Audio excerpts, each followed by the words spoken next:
I'm meteorologist Monica Woods, and we're tracking a big prolonged atmospheric river event that will bring holiday travel impacts. So let's go ahead and break it down. The timeline that we're going to start off with here is Sunday through Monday, when we start to see wetter, cooler and windy weather, as well as lowering snow levels. Need to prepare for extra travel time, especially in the mountains, where we'll see those changing snow elevations. You can see as we move through in time during the weekend and next week, we're going to see big accumulations coming through the valley, anywhere from about 3 to 4 inches for Sacramento up to about 6 to 8 inches of rain for Redding. Once we get into the Sierra, we're going to be talking about feet of snow, all leading up to Christmas Day.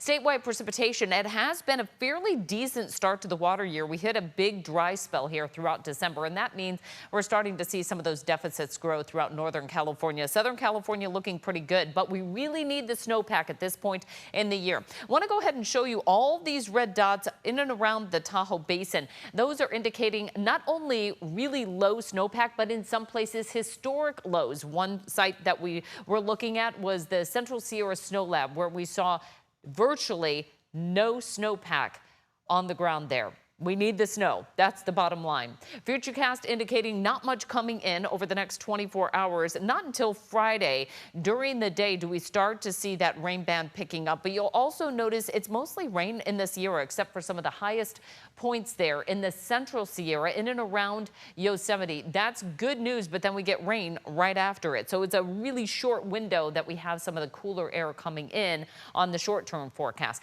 8 to 14-day weather hazards outlook, though, puts us right in the path of some moderate risk for not only heavy rain, but also heavy snow for the Sierra. And this is when it really gets interesting. Let's go ahead and fast forward into our Saturday, Sunday outlook. That's when we see this big plume of moisture starting to head our way. Again, a lot of Sierra rain, but then by the time we get into Sunday into Monday, that is starting to transition into snow, and it lasts all the way into Christmas Eve, Christmas Day, into Southern California, giving us some much needed rain and snow, just not the timing that we would prefer.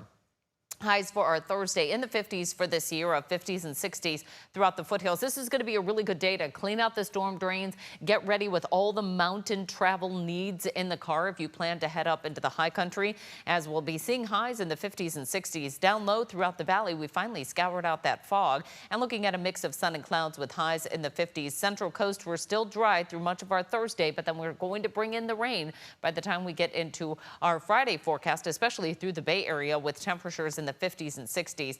50s and 60s as we head inland, and then along the northwest coast, we've got more in the way of wet weather. North end of the valley, highs are going to be in the 50s as well. Capital region, it's not so much in the way of cold weather that we've been tracking and foggy. Instead, these are pretty close to average highs in the mid to upper 50s, almost near 60. Our extended forecast really showing the onset of the rain. Once that begins, it stays with us deep into the forecast. That will take us all the way into a big travel week for the holidays. We've got the weather impact alert on Sunday and Monday. The rain keeps going all the way into Christmas and beyond.